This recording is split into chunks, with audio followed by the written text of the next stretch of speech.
Well. Looks like Disney is going to mess up another live action remake. Again. Remember the time when everyone kept throwing everything they had at the Lion King live action remake? Because I certainly do. I will list 10 common mistakes Disney makes with their live action remakes, and I will talk afterwards about why 2 of their upcoming movies will probably take the crown as the worst live action adaptations so far. Number 1. Lack of originality. One of the biggest reasons why new live action remakes of Disney movies suck is the lack of originality. These movies are often retelling the same stories with the same characters, which means there is little room for creativity or new ideas. The result is a boring and unoriginal film that fails to capture the magic of the original. 2. Unnecessary. The vast majority of Disney's live-action remakes are completely unnecessary. The original films were beloved by audiences and critics alike and didn't need to be remade. The remakes are often just a cash grab by Disney, and the result is a subpar movie that fails to live up to the original. 3. Lack of charm. One of the things that made the original Disney movies so special was their charm. They were often whimsical, magical, and heartwarming, and the characters were endearing and memorable. However, in the live-action remakes, the charm is often lost, and the characters are not as lovable as they were in the original. 4. Over-reliance on CGI. Another reason why new live-action remakes of Disney movies suck is the over-reliance on CGI. While CGI can be used to create some amazing visual effects, it often becomes a crutch for filmmakers. The result is a movie that feels artificial and lacks the authenticity of the original. 5. Lack of emotion. The original Disney movies often had a strong emotional core that resonated with audiences of all ages. However, the live-action remakes often lack this emotional depth, and the characters and storylines feel flat and uninspired. 6. Poor casting.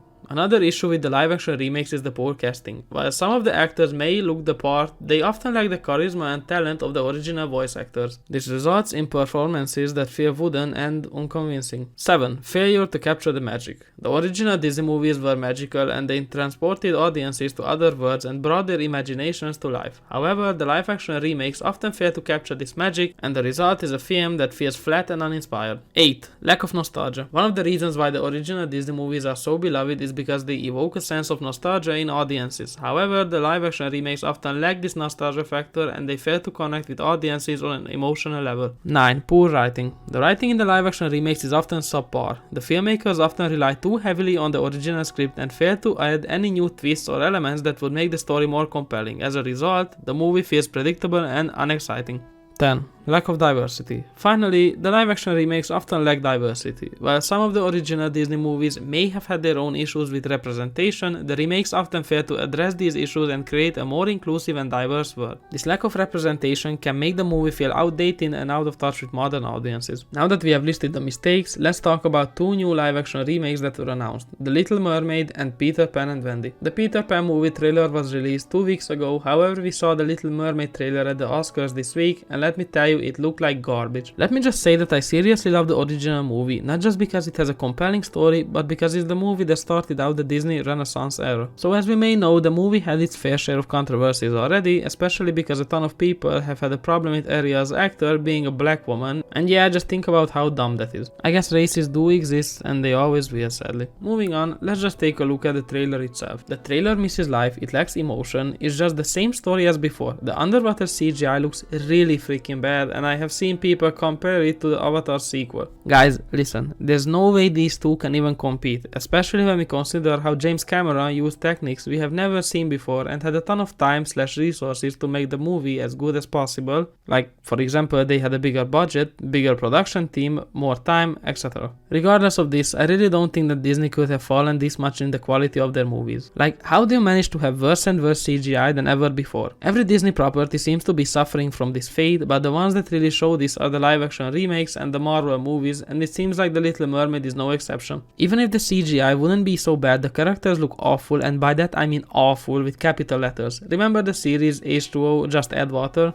Yeah, their mermaid costumes look better than Ariel's. And King Triton? Don't even get me started. He's wearing a full-on chest piece for some reason, because Disney has to censor even male nipples. Yeah, the guy who was drawn basically naked in the original now has to wear a piece of armor. Great. Although I can't say everything about him is gonna be bad since he's played by Javier Bardem, you know, the guy who's best known for his role as the sociopath Anton Chigurh in the movie No Country for Old Men, so he was actually a really great choice to play Triton. Also, since the movie is mostly gonna show underwater scenes, the atmosphere is very dark, but oh my lord, everything just feels green and blue, which is making everything far worse than it should be. But the animals, the godforsaken animals in this movie look so goddamn bad. I was in the middle of a class when I opened up Twitter and saw how horrible they look. Seriously, look at these beloved characters on the screen right now. Please do.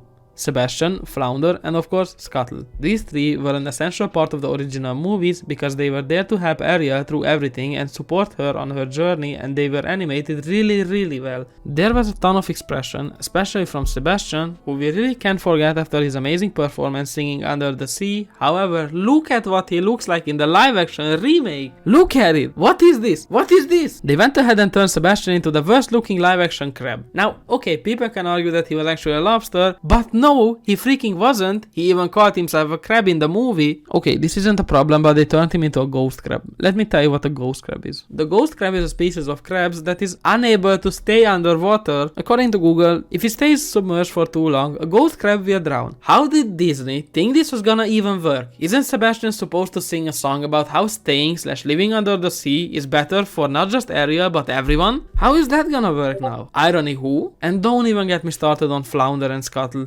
They look terrible, and I mean terrible. Scuttle looks worse than the stupid birds that we saw in the Pinocchio live action remake. The Pinocchio live action remake, which has notoriously bad CGI as well. They could have changed Flounder so easily. Like, why couldn't they stylize him the same way they did with the goldfish in Pinocchio? The problem is that this movie really needs to receive the Sonic treatment. Remember when everyone spat on the Sonic movie right after the trailer because of how horrible and ugly Sonic looked like with those British teeth? We need that same treatment here ASAP, or the movie is just set up to fail. Hell, even the Little Mermaid bootleg video from the Chip and Dale Rescue Rangers movie made Flounder better looking. Even a puppet looks better than him. Because it's not like the only problems revolve around the looks of the characters, because the voice acting is so atrocious as well that I can't even begin to tell you all how unfitting everything is. I can imagine Sebastian more with Mr. Krabs' voice and Flounder with SpongeBob's, rather than what we got in the trailer, which is sad. Speaking of SpongeBob, remember the time they went up to an island and essentially they became live action puppets on a stick? Look at Mr. Krabs right here. That's what Sebastian looks like, literally the same. Although, no, I take that back, Mr. Krabs looks better. And now take a look at the Garfield live action movies. A Garfield video is coming up soon, so bear with me.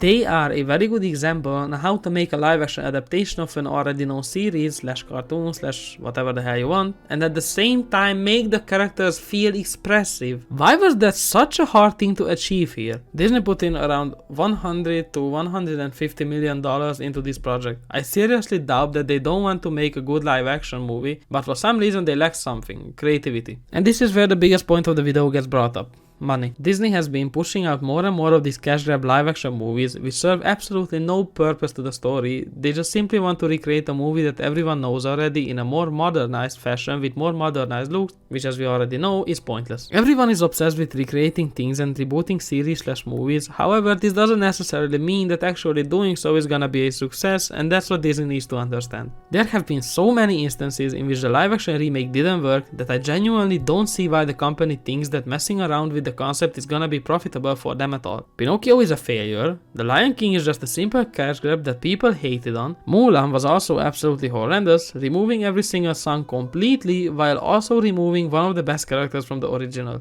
Mushu. Considering all of these, we really need to ask ourselves, why does money matter so much more than quality? We used to get Marvel movies only every 1 or 2 years at worst, yet we watched them. We anticipated them because everything was leading up to an amazing story. But now Disney is just churning out more and more series as possible, everything having to do something one way or another with the story, and if you even want to watch the series and understand everything, you need to buy a Disney Plus subscription to do so. The story is gonna be the same with Peter Pan and Wendy. The trailer looks pretty shallow, some of the scenes look nice in the forest, however the lighting is lacking in most of the scenes and we get shots that are supposed to look cinematic and fancy, but they just fail to deliver. Like, just look at this last year. The flying effects are also pretty garbage, and from the look of the trailer, I genuinely think that even the ones from the Green Lantern movie were better. I don't know, live action movies are just doomed to fail, especially when their only purpose is to bring more cash to the studios as a way of trying to make up for the lack of originality. Because as we know, 2022 wasn't really generous when it came to Disney and its original ideas.